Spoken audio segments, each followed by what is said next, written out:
ठीक है, आज हम इकोनॉमी के पहले कुछ टर्म्स हैं, टर्म्स को अंडरस्टैंड करने की कोशिश करेंगे। फिर जो है हम पाकिस्तान की इकोनॉमिक हिस्ट्री जो है वो किस तरह की रही है वो देखेंगे। फेडरल बजट जो है वो देखेंगे, जो अभी रिसेंट जून में आया था फेडरल बजट, वो देखेंगे। फिर जो है पाकिस्तान की इकोनॉमी को कौन से मसाइल दरपेश हैं और वो किन किन तरह से ठीक किए जा सकते हैं ये देखेंगे। ठीक है, तो सबसे पहले जो हमारा टॉपिक है, हम कुछ इकोनॉमिक इंडिकेटर्स के बारे में पढ़ लेते हैं।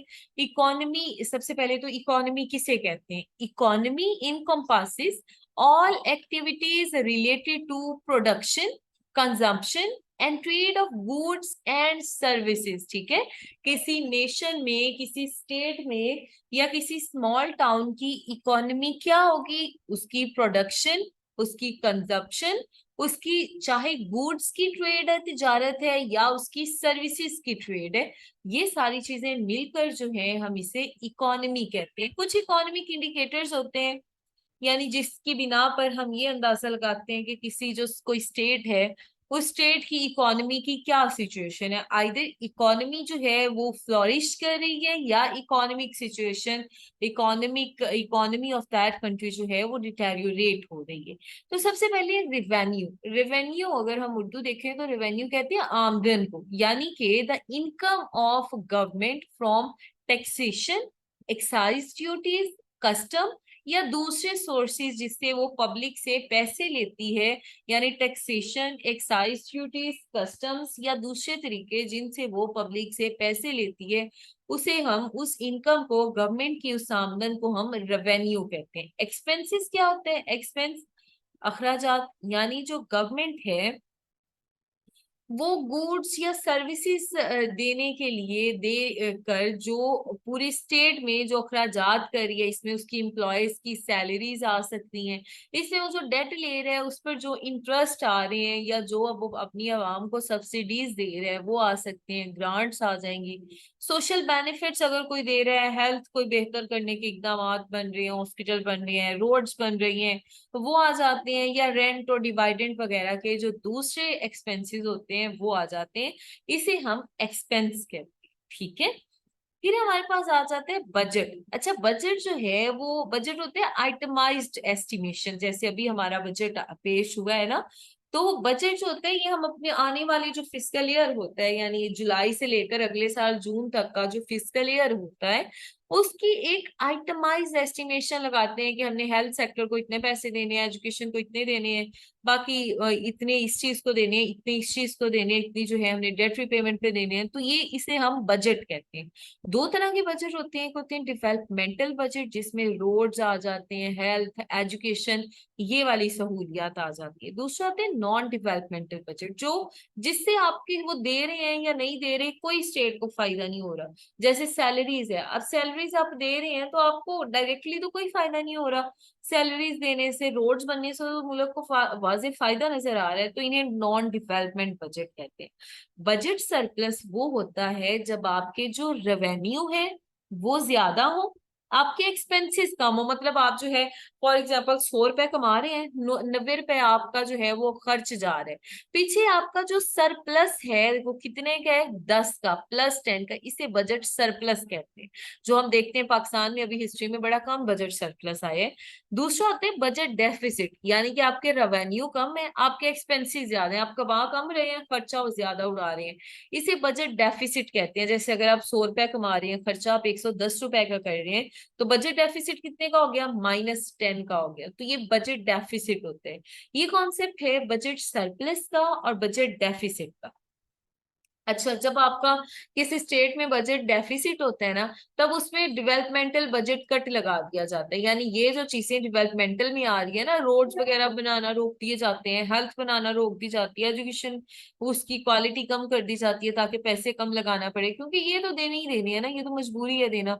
तो इस बात को हम कहते हैं डेवलपमेंट बजट कट, जब हम अपने जो एक्सपेंसेस होते हैं वो कम कर देते हैं। ठीक है, नेक्स्ट हमारे पास, यहाँ तक समझ आ रही है बच्चों? फिर हमारे पास है इकोनॉमिक पॉलिसी किसे कहते हैं। दो तरह की इकोनॉमिक पॉलिसी होती है, एक होती है फिस्कल पॉलिसी, एक होती है मॉनेटरी पॉलिसी। जो फिस्कल पॉलिसी होती है, जैसे इसमें बजट आ जाते हैं, इसमें टैक्सेशन वगैरह आ जाती है, ठीक है, जो आपकी गवर्नमेंट लगा रही होती है। दूसरी होती है गवर्नमेंट, दूसरी होती है मॉनेटरी पॉलिसी, जो है स्टेट बैंक की तरफ से आप पर इम्प्लीमेंट हो रहे होते हैं। जैसे इन्फ्लेशन है, जैसे इंटरेस्ट रेट है। अब ये जो लफ्ज पड़ा है इन्फ्लेशन का, इन्फ्लेशन क्या चीज है? इन्फ्लेशन किसी खास, किसी स्पेसिफिक पीरियड ऑफ टाइम में चीजों की प्राइसेस जितनी इंक्रीज होती हैं उसे हम इन्फ्लेशन, सादा जबान में उसे हम महंगाई कहते हैं, ठीक है। अगर आपकी जो इन्फ्लेशन है वो 5% पे रहती है, इसे पॉजिटिव इन्फ्लेशन या स्टेबल इन्फ्लेशन कहते हैं। अगर 5 से ज्यादा होती है इन्फ्लेशन तो इसे हाइपर इन्फ्लेशन कहते हैं, ये भी नेगेटिव है, बुरे असरात डालती है। या डीफ्लेशन की महंगाई जो है वो बहुत कम हो गई है तो चीजों की वैल्यू डाउन हो गई, ड्रॉप हो गई है, तो लेस देन 5%, ये भी नेगेटिव होती है, ठीक है। फिर आ जाते हैं कुछ फैक्टर्स जो आपके इन्फ्लेशन को इम्पैक्ट कर रहे हैं, अफेक्ट कर रहे हैं। उसमें रेमिटेंसीज आ जाती हैं। अगर बाहर से जो बाहर आपके ओवरसीज पाकिस्तानीज बैठे हुए हैं वो अच्छी अमाउंट भेज रहे हैं मुल्क में, तो इन्फ्लेशन कम होगी, महंगाई कम होगी। फिर कि अगर जो ऑयल की प्राइसेस हैं वो ज्यादा हो जाती हैं, अब एक ऑयल की, फ्यूल की प्राइसेस ज्यादा होने की वजह से हर चीज के ऊपर असर पड़ता है, हर चीज की प्राइसेस जो है वो स्काई रॉकेट करती हैं, ज्यादा होती हैं। तो ये जो है ये भी इसका डायरेक्ट इम्पैक्ट होता है, महंगाई होती है। फिर अगर पॉपुलेशन है, अगेन मैंने आपसे कहा था कि जहां पे पॉपुलेशन की बात आ जाए आपने कॉन्फ्लिक्ट थ्योरी लगा देनी है कि रिसोर्सेज जो है वो इतने ज्यादा, इतने सफिशिएंट या इनफ नहीं है कि वो सारी पॉपुलेशन को एकोमोडेट कर सके। फिर आ जाते हैं डिमांड सप्लाई गैप। हमें कोई चीज की डिमांड ज्यादा है, उसकी सप्लाई कम हो रही है इन्फ्लेशन की वजह से, ठीक है, इन्फ्लेशन की वजह से वो चीजें ज्यादा नहीं बन रही। फिर हमारा जो लाइफस्टाइल है वो अगर स्टेटस कॉन्शियस लाइफस्टाइल होता है, यानी हम जो है खाने को कुछ मिले ना, कपड़े हमने ब्रांड के पहनने हैं, ये जो है फैक्टर इन्फ्लेशन पे डिपेंड करते हैं। फिर होर्डिंग है, यानी क्या होता है जब कोई चीज जो है वो ज्यादा मिकदार में मौजूद है तो क्या करते हैं बिजनेसमैन, उसे स्टोर करना शुरू कर देते हैं अपने गोदामों में। जैसे ही उसकी जो है डिमांड ज्यादा होती है, सप्लाई मार्केट में कम हो जाती है, फिर वो महंगे दामों में वो चीजों को बेचते हैं। तो ये होर्डिंग जो है ये भी एक फैक्टर है जो इन्फ्लेशन को कर रहा है। फिर है इनडायरेक्ट टैक्सेशन। अच्छा, ये जो डायरेक्ट और इनडायरेक्ट टैक्सेशन है ये हम आगे देखते हैं कि इनडायरेक्ट टैक्सेशन क्या होता है, डायरेक्ट टैक्सेशन क्या होता है, ठीक है। फिर जो है फिर इन्फ्लेशन के बाद ये एक नया कॉन्सेप्ट, नया नहीं कह सकते लेकिन ये लेस कॉमन है इन्फ्लेशन की वजह के कंपेयर टू। अच्छा, इन्फ्लेशन क्या होता है कि आपके पास चीजों की वैल्यू ज्यादा हो रही है, चीजों की कीमत ज्यादा हो रही है इन्फ्लेशन में। स्टैगफ्लेशन क्या होता है, एक तो चीजों की प्राइसेस ज्यादा हो रही है, दूसरा अनएम्प्लॉयमेंट बहुत ज्यादा हो रही है, दूसरा के जो डिमांड है चीजों की वो कम होती जाती है। इस सिचुएशन को जिसमें आपकी चीजों की वैल्यू बढ़ने के साथ साथ एम्प्लॉयमेंट ज्यादा हो जाती है, डिमांड स्टेगनेट हो जाती है, इसे हम स्टैगफ्लेशन कहते हैं, ठीक है। ये जैसे यहाँ पे भी दिया हुआ है स्टैगफ्लेशन और इन्फ्लेशन के दरमियान, स्टैगफ्लेशन में प्राइसेस ज्यादा होंगी, उनकी स्पेंडिंग कम होगी, इकोनॉमिक ग्रोथ कम होगी और अनएम्प्लॉयमेंट भी राइज करेगी। इन्फ्लेशन में प्राइसेस तो ज्यादा होती है लेकिन स्पेंडिंग भी ज्यादा होती है, इकोनॉमिक ग्रोथ भी ज्यादा होती है और अनएम्प्लॉयमेंट जो है वो कम होती है। तो ये फर्क है स्टैगफ्लेशन और इन्फ्लेशन के दरमियान, ठीक है। ठीक है बच्चों, समझ आ रही है अब्दुल रऊफ, निब्रा? फिर हमारे पास आ जाता है इंटरेस्ट रेट, जिसे हम शरह सूद भी कहते हैं। दी प्रपोर्शन ऑफ लोन, यानी कि आप जो है किसी से फर्ज कर लें आप उधार ले रहे हैं 100 रुपए, अब वो कहते हैं कि एक महीने बाद आपने मुझे 110 रुपए देने हैं। अब ये जो 10 रुपए हैं ये वो इंटरेस्ट दे रहे हैं, सूद दे रहे हैं उस पर। तो ये इसी तरह जब हम IMF से कर्जा लेते हैं, हम किसी और जो हमारे इंटरनेशनल फाइनेंशियल इंस्टीट्यूशंस है उनसे कर्जा ले रहे हैं, then we have to pay them interest rate as well, ठीक है। फिर आ जाते हैं स्टेबल इंटरेस्ट रेट होता है जो 12% होता है। अगर 12% से ज्यादा होगा, 12% से ज्यादा होगा, वो हाइपर इंटरेस्ट रेट होगा। 12% से कम होगा, वो डी इंटरेस्ट रेट होगा।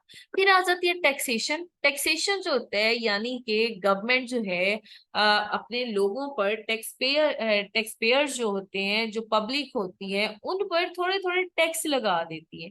अगर ज्यादा किसी स्टेट में टैक्स कलेक्ट हो रहे हैं, दैट मीन्स कि उसके जो लोग हैं वो बड़े ईमानदार हैं, वो अपनी जो गवर्नमेंट है उसकी जो कारकर्दगी है उससे मुतमईन है, सेटिस्फाइड है। दो तरह के टैक्स की टाइप्स होती है, एक होती है डायरेक्ट टैक्स या प्रोग्रेसिव टैक्स। अब डायरेक्ट टैक्स क्या होता है? Income tax according to owned property, यानी कि अगर किसी के पास जो है वो दुकान है, उसने कितनी, कोई शॉपकीपर है, उसने कितना टैक्स देना है, उसने उस हिसाब से देना है जितनी उसकी इनकम हो रही होगी। या जो है अगर कोई जो है वो फार्मर है, तो उसने उस हिसाब से देना है जितनी उसकी इनकम हो रही होगी। ऐसे टैक्स को हम डायरेक्ट टैक्स या प्रोग्रेसिव टैक्स कहते हैं। दूसरी तरफ आ जाते हैं इनडायरेक्ट टैक्स या रेग्रेसिव टैक्स, यानी कि ये हर किसी ने रिगार्डलेस ऑफ देयर इनकम पे करना ही करना है। फॉर एग्जाम्पल, हम सब जो है माचिस की डिब्बी खरीदते हैं, उस पर कितना टैक्स देना पड़ता है। हम कोई जो है कोई और टॉफी खरीदते हैं, उस पर कितना टैक्स, हम कोई सोप खरीदते हैं उस पर, हर किसी ने, चाहे कोई अमीर है चाहे कोई गरीब है, सबने वो टैक्स देना ही देना है। इसे हम इनडायरेक्ट या रेग्रेसिव टैक्स कहते हैं। फिर एक और कॉन्सेप्ट आ जाता है टैक्स नेट या टैक्स बेस का और टैक्स कलेक्शन का। टैक्स नेट और टैक्स बेस एक चीज है, यानी कि आपके टैक्स पेयर्स की तादाद कितनी, आपके टैक्स पेयर्स हैं, यानी वो 100 हैं, वो 1000 हैं, वो 2000 है, कितने हैं। टैक्स कलेक्शन, जितनी आपकी अमाउंट जो है वो टैक्सेशन के जरिए कलेक्ट हो रही है होती है। और ये प्रेफरेबल होता है कि टैक्स कलेक्शन की बजाय जो टैक्स नेट है, टैक्स बेस है, यानी नंबर ऑफ टैक्स पेयर बढ़ाए जाए, ज्यादा से ज्यादा लोग जो हैं वो टैक्स दें। अगला कॉन्सेप्ट आ जाता है हमारे पास जीडीपी का, जीएनपी का और जीएनआई का। जीडीपी, ग्रॉस डोमेस्टिक प्रोडक्शन, ये टोटल मॉनिटरी या मार्केट वैल्यू होती है तमाम फिनिश्ड गुड्स की या सर्विसेज की, जो कोई कंट्री किसी स्पेसिफिक पीरियड में ले रहा होता है। इसमें कंजप्शन आ जाती है, इसमें प्रोडक्शन आ जाती है, इसमें एक्सपोर्ट आ जाती है, इसमें फॉरेन डायरेक्ट इन्वेस्टमेंट आ जाती है। ठीक है, बाहर के लोग जो है वो जितनी इन्वेस्टमेंट कर रहे हैं। फिर जीएनपी में ग्रॉस नेशनल प्रोडक्शन, ये जो है value of all products and services produced by citizens of a country both domestically, यानी डोमेस्टिकली भी आ जाता है इसमें, इंटरनेशनली भी आ जाते हैं जो पाकिस्तान के बाहर लोग करते हुए जीएनपी में। फिर ग्रॉस नेशनल इनकम है, ये जो है टोटल अमाउंट ऑफ मनी है जो कि कोई किसी कौम के, किसी मुल्क के लोग जो हैं या बिजनेसेस जो हैं वो जितनी अर्न कर रहे हैं, उसे हम ग्रॉस नेशनल इनकम कहते हैं। ये मजीद कुछ जो है ये आप यहाँ से देख सकते हैं। ठीक है, ये जीएनपी वर्सेस जीडीपी है, ये जीएनआई वर्सेस जीडीपी है। ठीक है, फिर हमारे पास आ जाता है पर कैपिटा का कॉन्सेप्ट। पर कैपिटा होता है कि आपके मुल्क में किसी एक इंडिविजुअल की इनकम कितनी है। ठीक है, फॉर एग्जाम्पल आप हैं, आपकी कितनी इनकम है, वो पर कैपिटा होगा। पर कैपिटा हम इस तरह से फाइंड करते हैं कि जीएनआई डिवाइड, यानी ग्रॉस नेशनल इनकम, फर्ज कर लेंगे ग्रॉस नेशनल इनकम जो आपके पूरे मुल्क की इनकम है, यानी कि वो है आपकी, फर्ज कर लें 2200, पॉपुलेशन जो है वो आपकी है 100 है, तो इसे डिवाइड करने से आपके पास पर कैपिटा आ जाता है। ठीक है, फिर trade volume, exports plus imports को कहते हैं ट्रेड वॉल्यूम, यानी एक्सपोर्ट जो आपका मुल्क बाहर के मुल्क किसी और स्टेट को या किसी और कंट्री को दे रहे, और जो इंपोर्ट है जो उनसे ले रहे। ट्रेड सरप्लस, बिल्कुल जैसे हमने बजट सरप्लस पढ़ा था, ट्रेड सरप्लस तब होगा जब एक्सपोर्ट्स ज्यादा हो, इंपोर्ट्स कम हो, तो ट्रेड सरप्लस होगा, स्टेट को फायदा हो रहा होगा। ट्रेड डेफिसिट भी इसे कहते हैं, अगले कॉन्सेप्ट को करंट अकाउंट डेफिसिट, कैट भी इसे कहते हैं, बैलेंस ऑफ पेमेंट भी इसे कहते हैं, जब आपकी इंपोर्ट्स ज्यादा हो, एक्सपोर्ट्स कम हो, तो जाहिर सी बात है कंट्री की इकोनॉमी पे नेगेटिव इम्पैक्ट डालेगा। फिर अगला कॉन्सेप्ट आ जाता है डेट का, यानी कि कोई मुल्क जो है वो अपने जरूरियात पूरी करने के लिए किसी दूसरी गवर्नमेंट से जितने कर्जे ले, जितने पैसे ले रही है। एक इंटरनल डेट होता है कि आपका, आप जो है अपने स्टेट के खर्चे पूरे करने के लिए, कोई आपका अंदर का बिजनेसमैन है, कोई बैंक है, उससे कर्ज ले रहे हैं। या एक्सटर्नल डेट होते हैं, लाइक हम आईएमएफ से ले लेते हैं, हम वर्ल्ड बैंक से ले लेते हैं, हम कोई दूसरी स्टेट से ले लेते हैं, वो एक्सटर्नल डेट है। फिर सर्कुलर डेट आ जाता है। सर्कुलर डेट जो है ये नेट अनफंड, अच्छा इसको हम जो है इधर से समझते हैं, जैसे वापडा जो है वो लोगों को इलेक्ट्रिसिटी देते हैं, फिर वो जो है जितनी वो उससे पैसे मिलते हैं वो जो है वो शेल, पीएसओ, पार्को वगैरह को कर्ज पे कर रहा होता है। जैसे फॉर एग्जांपल ए जो है उसने 100 रुपया देना है बी का, बी ने 100 रुपया देना है सी का, सी ने 100 रुपया देना है ए का। तो ये पूरे का पूरा कर्जे का साइकिल चल रहा है, इसे हम सर्कुलर डेट कहते हैं, जो पाकिस्तान में इलेक्ट्रिसिटी के केस में आता है। ठीक है, इसे हम सर्कुलर डेट कहते हैं कि सारे एक सर्कुलर डेट के अंदर जो है एंटेंगल्ड है। ठीक है, यहाँ तक समझ आ गई है? यहाँ तो कोई मसला हो आपको तो आप पूछ रहे, कोई चीज तो समझ में आई हो। अच्छा, अब हम जरा पाकिस्तान की इकोनॉमी की हिस्ट्री किस तरह की है वो देख लेते हैं। ठीक है, यानी थ्रू आउट हिस्ट्री पाकिस्तान किस तरह से जो है वो इकोनॉमिक सिचुएशन पाकिस्तान की रही है वो देख लेते हैं। तो इकोनॉमिक, जैसे पहले हमने पॉलिटिकल हिस्ट्री पढ़ी थी, तो अब हम जरा पढ़ लेते हैं सॉरी एक सेकेंड।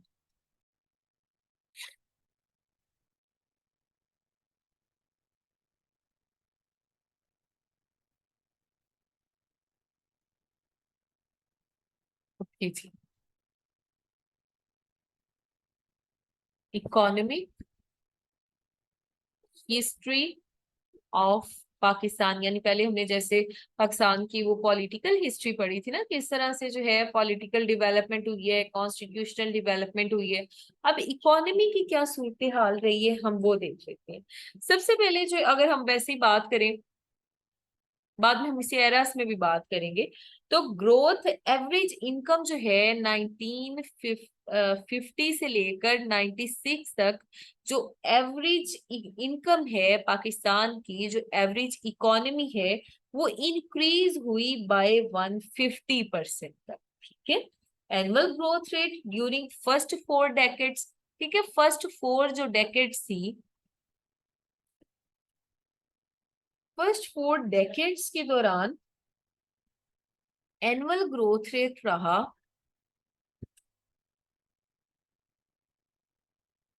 6%। फिर 1985 से लेकर 95 तक जो है एनुअल जीएनपी रही 1.2% पाकिस्तान की। जबकि अगर हम थोड़ा सा कंपैरेटिव एनालिसिस करें तो इसी अरसे के अंदर इंडिया की थी 3.2%। बांग्लादेश जो हमसे 1971 में अलहदा होता है, बांग्लादेश, उसकी जीएनपी थी, ग्रॉस नेशनल प्रोडक्शन थी 2.1%। यानी पाकिस्तान की अपने रीजनल कंट्रीज में सबसे कम जीएनपी थी इन 10 सालों के दौरान। ठीक है, अब जो है, अब हम जो पाकिस्तान की थ्रू आउट हिस्ट्री है इसे कुछ डिफरेंट फेजेस में डिवाइड करके, ताकि हमारे लिए चीजों को समझना आसान हो कि हर अरसे में क्या सिचुएशन रही, पाकिस्तान की इकोनॉमी की क्या सूरत हाल रही, वो देख लेते हैं। ठीक है, अच्छा, जो सबसे पहला एरा था उसे कहते हैं decade of management and planning.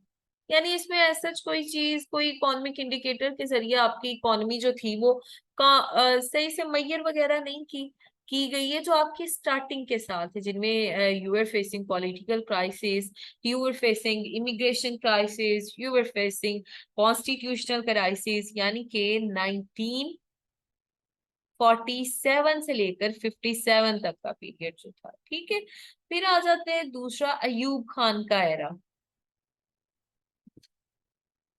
Ayub Khan era, यानी कि 1958 टू 1969 तक का। अच्छा, अब इसमें जो था एवरेज ग्रोथ रेट था, एवरेज ग्रोथ रेट था 5.82%। एग्री सेक्टर जो है, एग्रीकल्चर सेक्टर जो है वो रहा 6%, अच्छी परसेंटेज है। मैन्युफैक्चरिंग जो सेक्टर है वो रहा 17%।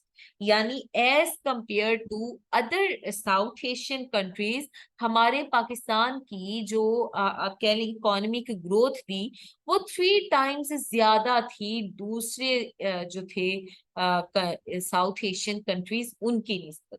फिर हमारे पास ये जो एरा है इसे ग्रेट डेकेड के नाम से भी जाना जाता है। ठीक है, अयूब खान का एरा जो है उसे ग्रेट डेकेड के नाम से भी जाना जाता है, due to economic reforms. Economy किसी हद तक जो थी वो स्टेबल थी पाकिस्तान के उस पीरियड के दौरान। अगला एरा आ जाता है हमारे पास जुल्फकार अली भुट्टो का एरा, 1971 से लेकर 1977 तक। अच्छा, अब इसे कहा जाता है कि ये जैसे ऊपर वाला था ग्रेट डेकेड, ये था decade of bad luck for Pakistan.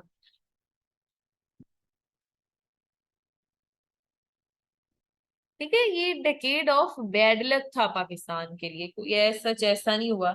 इसमें जो थी उसकी पॉलिसी, जो नेशनलाइजेशन की पॉलिसी थी, हर जो फाइनेंशियल इंस्टीट्यूशन है उसे नेशनलाइज किया जाए, उसने भी इंडस्ट्रियल सेक्टर को बड़ा नुकसान पहुंचाया। इसके अलावा जो ग्रोथ रेट था वो ड्रॉप हुआ, 6.8% पर एनम था, यानी एनुअली 6.8% था 1960s में। उससे ड्रॉप होकर इसके जुल्फकार अली भुट्टो के दौर में रह गया 4.8%। ठीक है, 4.8% पर एनम 1970s रह गया। तो ये जो था ये decade of bad luck for Pakistan था जुल्फकार अली भुट्टो का दौर। फिर आ जाते हैं जनरल जियाउल हक का एरा, जो कि है 1977 से लेकर 88 तक। अच्छा, उसकी जो पॉलिसी थी, इसमें नोटेबल पॉलिसी हमें इस्लामाइजेशन की पॉलिसी नजर आती है। इसके अलावा जो इस एरा, ये 79 से लेकर 88, ये वो पीरियड है जिसमें पाकिस्तान जो था ये फॉर फ्रंट रहा अगेंस्ट सोवियत यूनियन इन, क्योंकि इस वक्त सोवियत यूनियन कहाँ पे थी बच्चों, अगेंस्ट यूएसएसआर, अफगानिस्तान में थी ना सोवियत यूनियन। तो उसके खिलाफ वो जो पाकिस्तान ने अपने मुजाहिदीन भेजे थे, तो उसने बहुत से जो था इकोनॉमिक लॉसेस का सामना करना पड़ा पाकिस्तान को। एनुअल ग्रोथ रेट जो था वो था 6.6%, और इसके दौर में अगर ओवरऑल देखा जाए तो इन्फ्लेशन जो थी वो ड्रॉप हुई, इन्फ्लेशन जो थी वो कम हुई,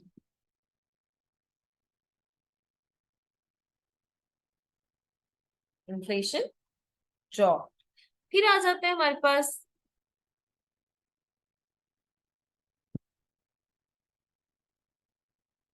90s का पीरियड, जिसमें गवर्नमेंट सडन शिफ्ट हो रही होती है एक ही डेकेड के कुछ सालों के अंदर अंदर ही प्रेसिडेंट वो आर्टिकल जो अमेंडमेंट है, 8th अमेंडमेंट, उसका इस्तेमाल थोड़े से अरसे में 3 बार करते हैं। बेनजीर एंड शरीफ एरा जो आता है 1988 से लेकर 99 तक का, मार्शल लॉ से पहले पहले। अच्छा, जब बेनजीर हुकूमत में आती है तो economy was on the verge of collapse. ठीक है, इकोनॉमी सिचुएशन तो थी वो बहुत बुरी थी पाकिस्तान की। इकोनॉमिक इकोनॉमिक ग्रोथ रेट जो है ये ड्रॉप्ड हुआ 4% तक। पुवर्टी ज्यादा हुई पाकिस्तान में, 33% तक पुवर्टी चली गई। इन्फ्लेशन जो थी, महंगाई डबल हो गई।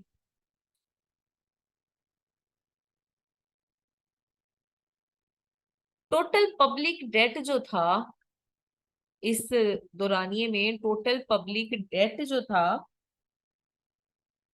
वो 99.3% ऑफ जीडीपी, यानी आपके पाकिस्तान की जीडीपी का 99.3% जो है वो डेट पे जा रहा है। ठीक है, तो इसमें जो था, जो कि उस अरसे में हाईएस्ट था साउथ एशिया के किसी भी मुल्क में से।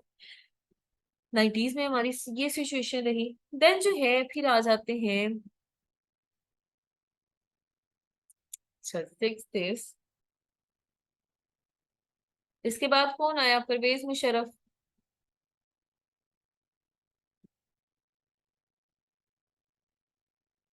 फिर परवेज मुशर्रफ का दौर आ जाता है 2000 से लेकर 2007 तक।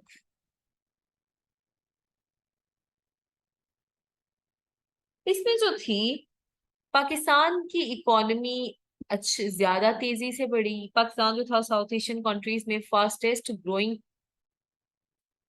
इकोनॉमीज में से एक था। इकोनॉमी अच्छी फ्लोरिश कर रही थी।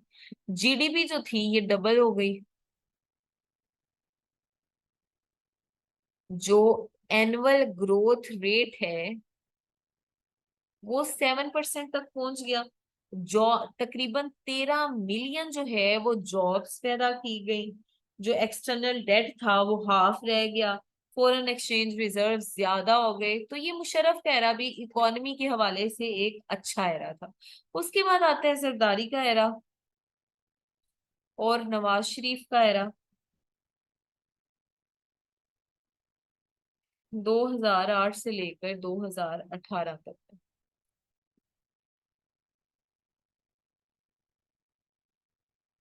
अच्छा इसमें इकोनॉमी जो थी वो दोबारा से गिर गई। इकोनॉमिक ग्रोथ रेट जो थी वो 4% पे आ गई। डेट जो था, डेट 2010 में 38.8 बिलियन से पहुंच गया 56 बिलियन डॉलर तक। एक्सटर्नल डेट भी ज्यादा होगा। एक्सटर्नल डेट भी ज्यादा हो गया। 92 बिलियन डॉलर तक पहुंच गया। ठीक है। फ्यूल प्राइसेस में फिर थोड़े से एरा के लिए जो है इकोनॉमी फ्लोरिश हुई। 5.8% तक आ गई पहले पिछले से निस्बत। फिर जो थी फ्यूल प्राइसेस कम हो गई और उसकी वजह से आपको पता है इन्फ्लेशन पे डायरेक्ट असर पड़ेगा। फ्यूल प्राइसेस कम हो गई। फिर इसमें जो एक बड़ी बात हमें सी पैक नजर आता है 2015 में, जिसने पाकिस्तान में एम्प्लॉयमेंट अपॉर्चुनिटीज को मजीद जो था वो स्टिमुलेट कर दिया, इंक्रीज कर दिया। ठीक है। फिर आ जाता है इमरान खान का पीरियड, इमरान खान का एरा 2018 से लेकर 2022 तक का। अच्छा 2019 में, 2019 के आखिर पर या 2020 के शुरू पर जीडीपी जो थी वो पाकिस्तान की गिर गई 0.99% तक ड्यू टू कोविड। ठीक है। उससे जो था पहले कोविड, प्री कोविड अगर पीरियड देखा जाए तो 5.9% जो था वो एक्सपेक्टेड था। तो उससे यानी कि सॉरी 4.8% एक्सपेक्टेड था कि इतनी इकोनॉमिक ग्रोथ होगी। लेकिन इसके एरा में जो पहले प्री कोविड पीरियड था 5.97% तक ग्रोथ हो गई, यानी अच्छा जा रहा था। सर्विस सेक्टर जो था वो भी 6.19% तक ज्यादा हो गया। एग्री सेक्टर 4.40 तक ज्यादा हो गया। इंडस्ट्रियल सेक्टर में 7.19% की ग्रोथ मिलती है हमें। लेकिन फिर जो है अगेन जो मेजर ड्रॉबैक हुआ है वो आ गया कोविड की वजह से, कि हर इकोनॉमी पाकिस्तान की जो है वो डाउन होती चलेगी। उसके बाद जो आप कह लें कि पोस्ट आई के पीरियड है, पोस्ट इमरान खान का जो पीरियड है, उसमें हमारी इकोनॉमिक सिचुएशन आप सबके सामने ही है। dwindling इकोनॉमी है। कुछ समझ नहीं आ रहा इकोनॉमी किस तरफ जा रही है, वो क्या रीजंस है, वो हम आगे बढ़ते हैं। ठीक है। यहाँ तक कोई मसला हो तो आप पूछ लें। यहाँ तक क्लियर है जो हमने पीरियड्स पढ़े कि किन किन पीरियड में क्या सिचुएशन रही पाकिस्तान की इकोनॉमी। ठीक है। अब जो है अब हम थोड़ा सा नजर दौड़ा लेते हैं। ठीक है। अच्छा अब जो है अब हम थोड़ा सा देख लेते हैं पाकिस्तान इकोनॉमिक सर्वे।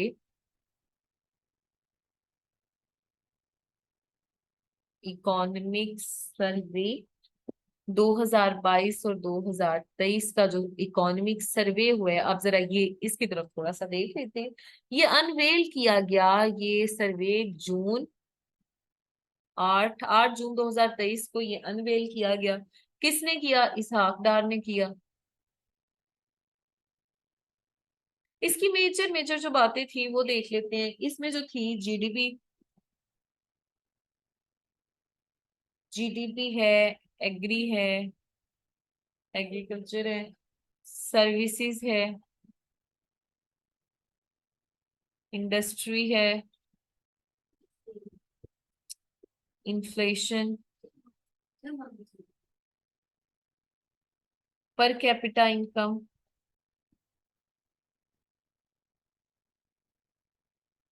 और एक्सपोर्ट्स।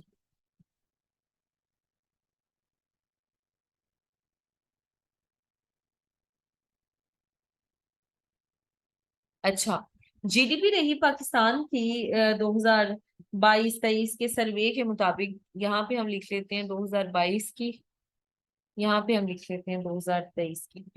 6.1 थी पहले जीडीपी, फिर जो थी ये 0.29 आ गई 2023 में। एग्रीकल्चर जो था ये 4.33 था, 4.3 था, इससे 1.5 पे आ गया। सर्विसेज जो थी ये थी 6.6, इससे 0.86 पे आ गई। ये इंडस्ट्री 6.8 से -2.94 तक गिर गई। इन्फ्लेशन 11.3 से 29.2 तक आ गई। ये तब तक की बात है जब तक ये बजट जो सर्वे था ये आया था। पर कैपिटा इनकम थी 1765, ये भी ड्रॉप हो गई, 1658 तक आ गई। और जो एक्सपोर्ट्स हैं ये 28.83 बिलियन से डॉलर से गिरकर 21.2 बिलियन डॉलर्स पर आ गई। ये कुछ नोटेबल फिगर्स हैं। हमारा जो इकोनॉमिक सर्वे आया था 2022-2023 के फिस्कल ईयर का, जून को अनवेल किया गया उसका। अब हम कुछ चीजें देख लेते हैं फेडरल बजट की।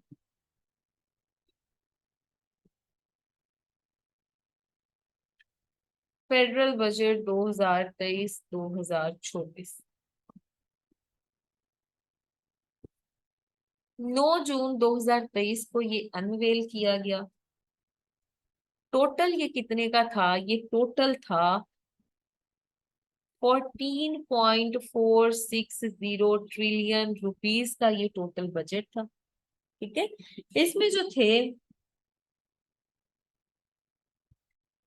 अगर हम इसकी बस मेन में जो फिगर्स है वही देख लेते हैं जो आपसे पूछी जा सकती हैं। इसमें इंटरेस्ट पेमेंट्स थी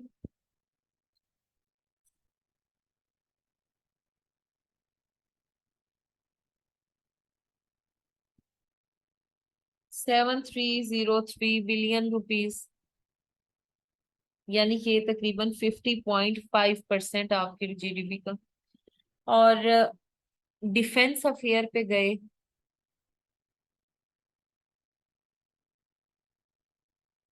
डिफेंस अफेयर और उसकी सर्विसेज जो है उस पे गए तकरीबन 1804 बिलियन, 12.5%। फिर जो था इसी तरह कोई डेवलपमेंट पे सिर्फ 8% रहा,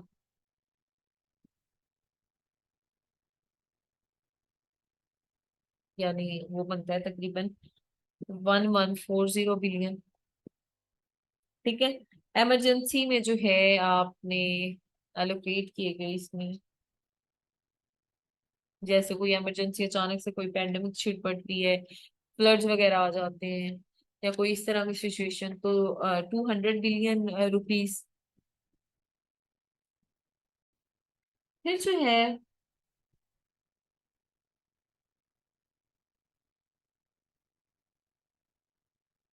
डायरेक्ट टैक्सेस, जो हमने अभी पीछे इनडायरेक्ट और डायरेक्ट पढ़े थे, direct taxes ₹3759 billion, indirect taxes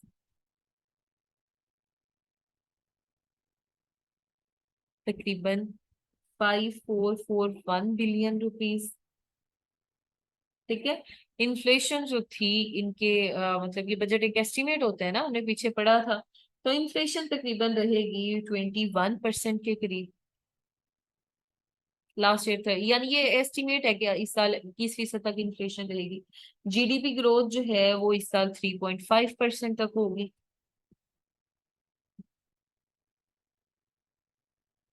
अच्छा, हम बजट दे रहे हैं और हमें कोई पहले ही अंदाजा नहीं है कि हमें कोई बजट सरप्लस होगा।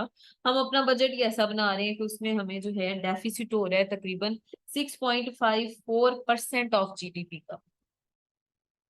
वो बनता है तकरीबन 6923 बिलियन का। यानी बजट डेफिसिट कब होता है? जब आपके जो रेवेन्यू है वो कम हो, एक्सपेंडिचर ज्यादा हो। तो ये है हमारी सिचुएशन। ठीक है, इसके अलावा जो है एक्सपोर्ट्स पर $30 बिलियन।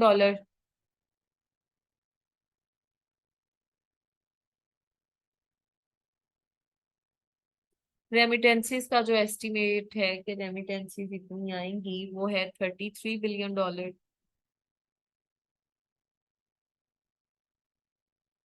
इसी तरह एजुकेशन में जो टोटल अमाउंट इस बजट में एलोकेट की गई वो है तकरीबन जीडीपी का सिर्फ और सिर्फ 1.7%। हम ये हमारी प्रायोरिटीज है, हम बजट का सिर्फ 1.7% एजुकेशन पे लगा रहे हैं। ठीक है, इसमें फिर एचईसी आ जाता है, फेडरल आ जाता है।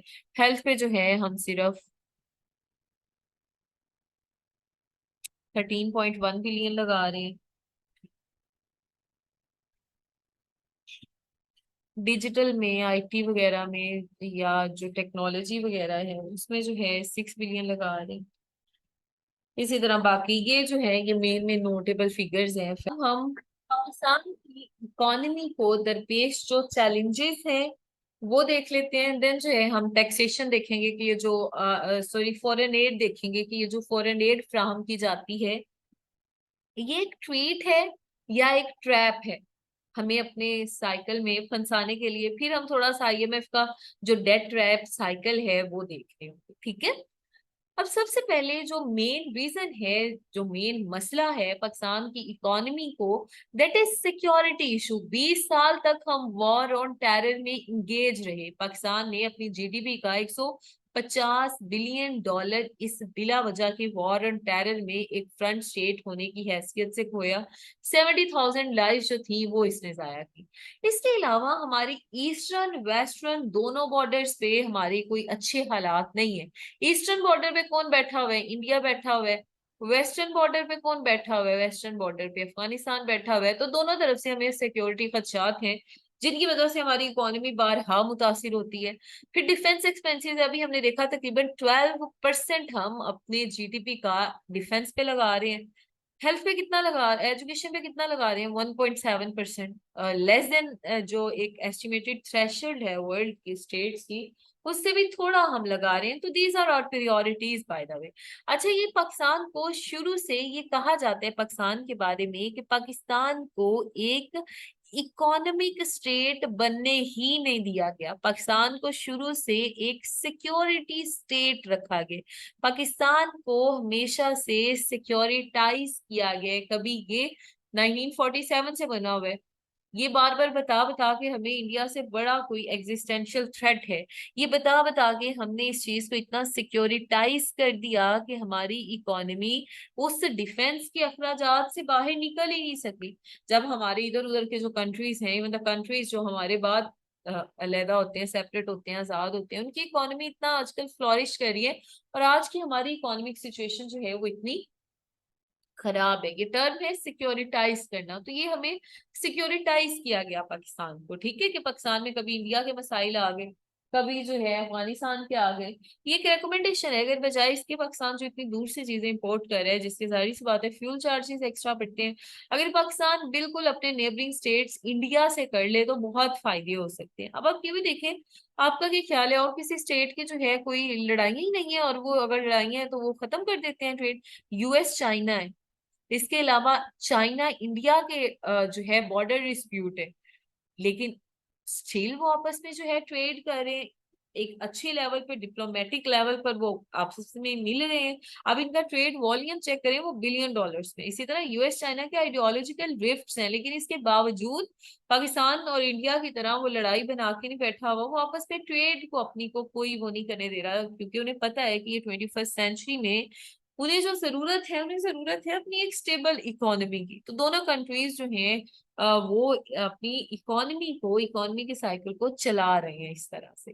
फिर जो है, अच्छा हम सिक्योरिटी की बात कर रहे थे। अब ये जो वॉर ऑन टेरर का एरा था, या कोई भी अगर किसी कंट्री में वॉर हो रही है तो वहां पे एफडीआई नहीं आता। बाहर के लोग उसमें फॉरेन डायरेक्ट इन्वेस्टमेंट इसे कहते हैं, बाहर के लोग इन्वेस्ट ही नहीं करते। उन्हें क्या पता, वो उन्हें लग रहा होता है कि आज हम पैसा लगाएं कल को डूब जाए। तो बस ऐसी कोई इन अनस्टेबल स्टेट में तो कोई पैसा नहीं लगाएगा। मुझे पता हो कि मैं जिस बिजनेस में पैसा लगा रही हूँ 1 महीने बाद वो डूब जाएगा, स्टिल मैं तो बेवकूफ कंसिडर की जाऊंगी अगर मैं उसमें फिर भी पैसा लगा रही हूँ। तो सिमिलरली जब बिजनेसमैन को कोई फिजिबल कोई सिक्योर इन्वायरमेंट नहीं मिलता ना, तो वो पैसा नहीं लगाते। फिर इसके अलावा पाकिस्तान में हमें सुसाइड बॉम्बिंग के जो है वो इश्यूज मिलते हैं। सुसाइड बॉम्बिंग जो है वो नॉर्म एक कॉमन चीज है। इसके अलावा जो है हमें जो बाकी आप देख लें जो टेररिज्म के वाकयात हैं, एक्सट्रीमिज्म के वाकयात हैं, वो भी एक इकोनॉमी के लिए थ्रेट है। फिर पॉलिटिकल इंस्टेबिलिटी या मार्शल लॉ की हिस्ट्री है, देखा हमने हिस्ट्री में 4 बार मार्शल लॉ लगे, 4 बार मिलिट्री ने सिविल स्फीयर में इंटरफेरेंस की, तो हालात डिस्टर्ब हुए। डेमोक्रेटिक नेशंस जो हैं ये मतलब जैसे अमेरिका है या जिस तरह से बाकी कोई यूरोपियन स्टेट्स हैं, जो डेमोक्रेटिक स्टेट्स हैं वो हमेशा डेमोक्रेसी को एंडोर्स करती हैं। वो कभी भी ऐसे स्टेट में पैसा नहीं लगाएंगे जहां पे डिक्टेटरशिप हो, जहां पे मार्शल लॉ हो, जहां पे मिलिट्री हो, बिकॉज वो एंडोर्स करते हैं डेमोक्रेसी को। तो डेमोक्रेटिक नेशंस ऐसे कंट्री पे पैसे इन्वेस्ट नहीं करती। आतिफ मियां एक इकोनॉमिस्ट है, उनका कहना था कि the politicians play politics while Pakistan Burns. जैसे आज की सिचुएशन है, पाकिस्तान जल रहा है, खत्म हो रहा है, लेकिन पाकिस्तान के जो पॉलिटिशियंस है वो स्टिल पॉलिटिक्स पॉलिटिक्स खेल रहे हैं। ठीक है। इसके अलावा पॉलिटिकल प्रोटेस्ट होते हैं, कल्चर ऑफ सिटीज है, धरना 2014 का। कितने जो था, हमने वो पॉलिटिकल इंस्टेबिलिटी वाले चैप्टर में टॉपिक में पढ़ा था कि कितना नुकसान हुआ इकोनॉमी का थोड़े से अरसे में। इसी तरह नेचुरल डिजास्टर्स आ जाते हैं, इकोनॉमी तबाह हो जाती है। अर्थक्वेक आ गया 2005 का, आ गया फ्लड्स आ गए रिसेंट 2022 का, आप देख लें तो कितना इकोनॉमिक डिस्टर्बेंस हुई, फसलें तबाह हो गई, क्योंकि हमारी एक एग्रीकल्चर स्टेट है। तो हमें हमारी एग्रीकल्चर को स्ट्रॉन्ग रखने की जरूरत होती है, लेकिन तब हमारी फसलें तबाह हो गई 2022 में। इसके अलावा लोगों के बिजनेस तबाह हो गई, इकोनॉमिक डिजास्टर। इसके अलावा बाज़ औक़ात ऐसा होता है कि हमारी स्टेट में वेदर की रॉन्ग प्रिडिक्शन होती है, अपनी कोई ऐसी अच्छी सैटेलाइट ही नहीं है, बाहर दूसरी सैटेलाइट्स पर जो है वो डिपेंड करना पड़ता है, और वेदर की रॉन्ग प्रिडिक्शन होती है, जिसका नतीजा क्या निकलता है, इकोनॉमिक डिस्टर्बेंस होती है, लोग जल्दी से पैसा निकालना शुरू कर देते हैं, इन्वेस्टमेंट नहीं करते कि वेदर जो है फॉर एग्जांपल अगर मैं कहूँ कि कल जो है खुदा ना खास्ता सैलाब आ रहा है इस इलाके में, तो लोग वहां से जल्दी जल्दी अपना बिजनेस शिफ्ट करना शुरू कर देते हैं, तो ये एक इकोनॉमिक डिस्टर्बेंस क्रिएट होती है। फिर पाकिस्तान की इकोनॉमी जो है वो एग्रेरियन इकोनॉमी है, कंजम्पशन बेस्ड इकोनॉमी है। जैसे हम शुगर बनाते हैं, चीनी बनाते हैं, यानी जो चीजें इस्तेमाल हो जाती हैं, हम बाकी एग्रीकल्चर की चीजें बनाती हैं। इसके अलावा होता क्या है, लोकस्ट आए, लोकस्ट जो वो टेडी दिल था, उन्होंने हमला किया फसलों पर, फसलें तबाह, इकोनॉमी खराब। वाटर क्राइसिस आ गए, पानी कम हो गया, फसलों को प्रॉपर पानी नहीं मिला, फसलें तबाह। फेमाइन आ गए, कहत साली हो गई, फसलें तबाह। फ्लड्स आ गई, फसलें तबाह। तो एग्रेरियन इकोनॉमी को इतने सारे नुकसानात का सामना करना पड़ता है। और दूसरी बात, agrarian economy as compare to industrial economy कम होती है। आप देखेंगे कि जितने भी डेवलप स्टेट है सारी इंडस्ट्रियलाइज्ड हैं, जबकि जो हमारे तरह के मुल्क हैं वो तकरीबन एग्रेरियन इकोनॉमी पर ही जो है वो डिपेंड करें, क्योंकि डेवलप इस तरफ इस वजह से नहीं जाते कि इतने सारे मसाइल का पे, और ये मसाइल भी कुछ ऐसे हैं जो कि नेचुरल हैं, जिन पर जो है हम उन्हें प्रिवेंट नहीं कर सकते, हम उनसे किसी हद तक सिर्फ उन्हें अवॉइड कर सकते। ठीक है। फिर पॉपुलेशन की एक्सपोनेंशियल ग्रोथ है, पॉपुलेशन बड़ी ज्यादा बढ़ रही है। अगेन जहां पे पॉपुलेशन की बात, वहां पे कन्फ्लिक्ट थ्योरी आ जाएगी कि कांस्टेंट स्ट्रगल है लिमिटेड रिसोर्सेज और अनलिमिटेड यूटिलिटीज ऑफ रिसोर्सेज के दरमियान। एनर्जी क्राइसिस आ गए, वाटर क्राइसिस आ गए, ये हम दोनों को डिटेल में अपने क्राइसिस वाले टॉपिक पे पढ़ेंगे। पुअर गवर्नेंस है, जिसकी वजह से हुकूमत को गवर्नेंस को इतनी अच्छे से मैनेज नहीं करना आ रही चीजें, मनी डिवैल्यूएट है, डॉलर प्राइसेस बहुत ज्यादा है। फिर नेबरिंग कंट्रीज के साथ जैसे इंडिया है, जैसे अफगानिस्तान है, हमारे कोई ऐसे अच्छे रिलेशनशिप भी नहीं है कि हम उनके साथ ट्रेड करके फिर ही इकोनॉमी को स्टेबल करने की कोशिश कर सकें। फिर ग्लोबल इकोनॉमिक ट्रेंड भी देखा जाए, हर मुल्क में आपको इन्फ्लेशन या स्टैगफ्लेशन मिलेगी। इसके अलावा ऑयल प्राइसेस फ्लक्चुएटिंग है, कभी ये बहुत ज्यादा हो जाती है, कभी ये थोड़ी ज्यादा हो जाती है, तो ये फ्लक्चुएटिंग ऑयल प्राइसेस की वजह से डायरेक्ट इम्पैक्ट पड़ता है इकोनॉमी पर। फिर इकोनॉमिक इंडिकेटर्स पुअर है, आईएफआईज यानी फिर यहाँ पे आईएमएफ और वर्ल्ड बैंक वगैरह का रोल आ जाता है कि वो जो है अपनी कंडीशनैलिटीज लगा देते हैं। ठीक है। उनकी जब कंडीशनैलिटीज लग जाती हैं तो तब हमें क्या करना पड़ता है, उनकी कंडीशनैलिटीज को मानना पड़ता है। हुकूमत के वो कहते हैं कि आपने अपनी आवाम को कोई राहत नहीं देनी, सब्सिडी नहीं देनी, तो उससे इन्फ्लेशन होती है। फिर जो है फिजिकल और मॉनेटरी पॉलिसीज हमारी इतनी अच्छी नहीं है, हम हैवी डिपेंडेंट हैं इंटरनल डेट्स पे या फॉरेन डेट्स पे। बजट डेफिसिट आ रहा है कि इतना, इस बार जितना बजट डेफिसिट एस्टिमेट है वो लिख सकते हैं, ट्रेड डेफिसिट है, इंपोर्ट्स हमारी ज्यादा है, एक्सपोर्ट्स हमारी कम है, टैक्स नेट हमारा बहुत कम है, यानी हमारे टैक्स अदा करने वाले लोग बड़े थोड़े हैं, सारे लोग स्पेशली जो अमीर है टैक्स नहीं देते वो। फॉरेन एक्सचेंज रिजर्व्स हमारे dwindle कर रहे हैं, ह्यूमन डेवलपमेंट इंडेक्स जिसमें हेल्थ एजुकेशन वगैरह आ जाते हैं, सोसाइटल कोई डेवलपमेंट आ जाती है, वो पुअर है। एक्सपेंसेस हमारे नॉन प्रोडक्टिव है, हम बस ऐसी चीजों पे खर्च कर रहे हैं जिनसे हमें कोई फायदा नहीं हो रहा। और हमारे पास जो है वो करंट अकाउंट डेफिसिट, अगेन ये बजट डेफिसिट ही है, जिसकी वजह से हमारी इकोनॉमी अच्छी नहीं हो रही। सजेशंस क्या हो सकते हैं कि स्ट्रक्चरल एडजस्टमेंट प्रोग्राम्स हो गए, इंक्रीज्ड रेवेन्यू हो गया, रेवेन्यू ज्यादा किया जाए, मोनोपोली कम की जाए। मोनोपोली होता है यानी कोई एक ही चीज है, फॉर एग्जांपल आप जिस एरिया में रहते हैं फर्ज करें वहां पे कोई एक ही जो है कॉस्मेटिक्स की दुकान है, तो उसकी मर्जी, वो जितनी मर्जी महंगी चीज बेचे, कोई उसे पूछने वाला नहीं है।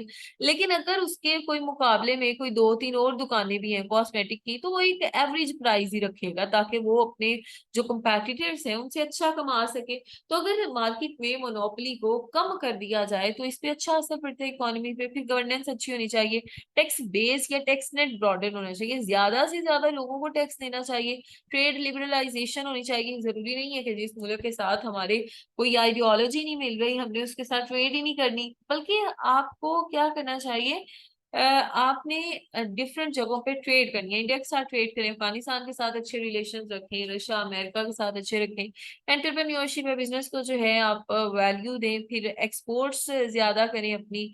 मनी लॉन्ड्रिंग के खिलाफ सख्त किस्म के लेजिस्लेचर्स होने चाहिए, फिजिबल बिजनेस एनवायरनमेंट होना चाहिए ताकि लोगों को ये डर ना हो कि हमने अगर यहाँ पैसा लगाया तो वो डूब जाएगा। और सबसे बड़ी बात, पॉलिटिकल स्टेबिलिटी होनी चाहिए आपकी स्टेट में, जो अभी नियर फ्यूचर में तो पाकिस्तान में कहीं नजर नहीं आ रही। अगर पॉलिटिकल स्टेबिलिटी होगी, आपकी पॉलिटिकल स्टेबल स्टेट होगी, तो एफडीआई भी आपको मिल रहा होगा, रेमिटेंसेस में मिल रहे होंगे, बाहर के लोग इन्वेस्ट भी कर रहे होंगे, तो उससे जो है पाकिस्तान की इकोनॉमी पे एक पॉजिटिव इम्पैक्ट पड़ता है। ठीक है, यहाँ तक समझ आ गई? यहाँ तक कोई मसला हो तो आप पूछ लें। यहाँ तक समझ आ गई बच्चों?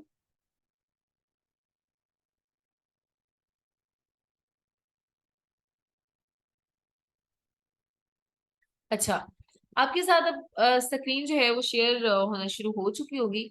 अब जो हमने एक इम्पॉर्टेंट टॉपिक पढ़ना है वो है फॉरेन एड, ट्रीट और ट्रैप।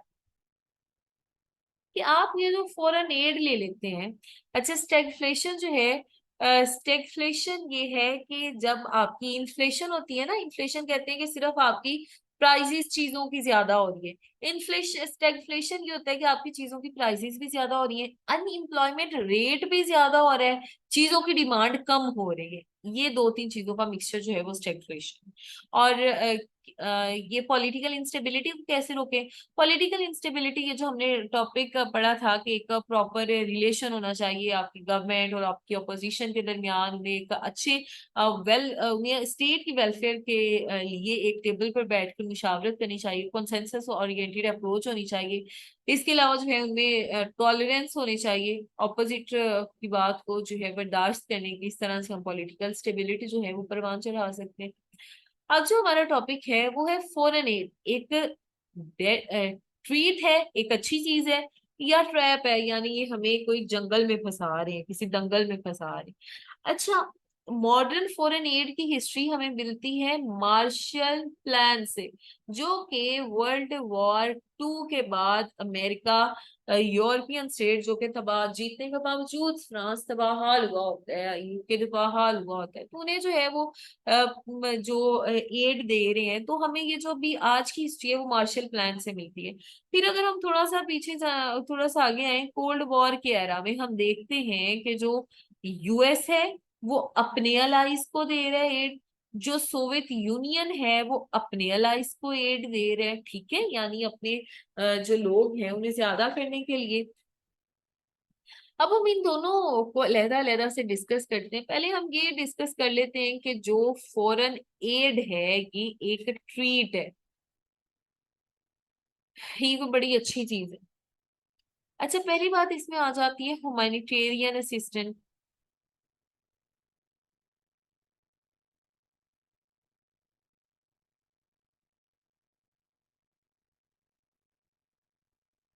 क्योंकि ये होता है कि बाज औकात आपके जैसे कोई नेचुरल डिजास्टर आ जाता है, अचानक से फ्लड आ गए, पाकिस्तान ने जो है बाहर वाले मुल्कों से एड की अपील की, उन्हें मिल गई, तो पाकिस्तान ने उन्हें एड को लोगों की रिहेबिलिटेशन में इस्तेमाल कर लिया। या जो है कोई कंफ्लिक्ट वगैरह आ जाता है, ठीक है, तो उसमें ये एक अच्छा रोल एड प्ले कर सकती है। या फिर जो है कोई पेंडेमिक आ जाती है, कोविड आया, लोगों ने एड्स दी, बाहर के स्टेट्स ने, डेवलप स्टेट्स ने एड्स दी एशियन स्टेट्स को और अफ्रीकन को, तो पेंडेमिक से, कोविड से हम किसी हद तक निपटने के काबिल हो सके। इसके अलावा जो है एड की जो मनी है, ये एजुकेशन में भी इंसेंटिव, यानी अगर आपको एड की मनी मिल रही है तो आप क्या करेंगे, आपके एजुकेशन में, आप गवर्नमेंट एजुकेशन में पैसा लगाएगी, ठीक है। लोगों में ज्यादा से ज्यादा लोग जो बच्चे हैं वो स्कूल में एनरोल होंगे तो ह्यूमैनिटेरियन असिस्टेंस हो सकती है हमें फॉरेन एड से। दूसरी हमारी डेवलपमेंट एंड पुअर्टी रिडक्शन भी हो सकती है, ठीक है, गुर्बत भी कम हो सकती है, यानी एक तो डेवलपमेंट पे तो यही जो एजुकेशन पे पैसा लग रहा है यही आ गया। इसकी हम जो है वो एग्जांपल ये करते हैं कि रेफरेंस ये करते हैं, चार्ल्स कैनी जो है ये अपनी किताब getting better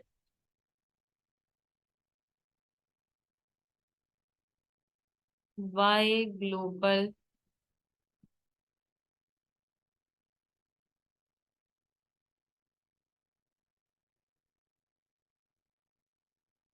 development in succeeding,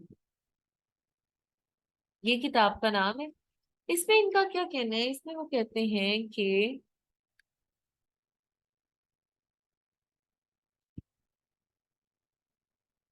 foreign aid in third world countries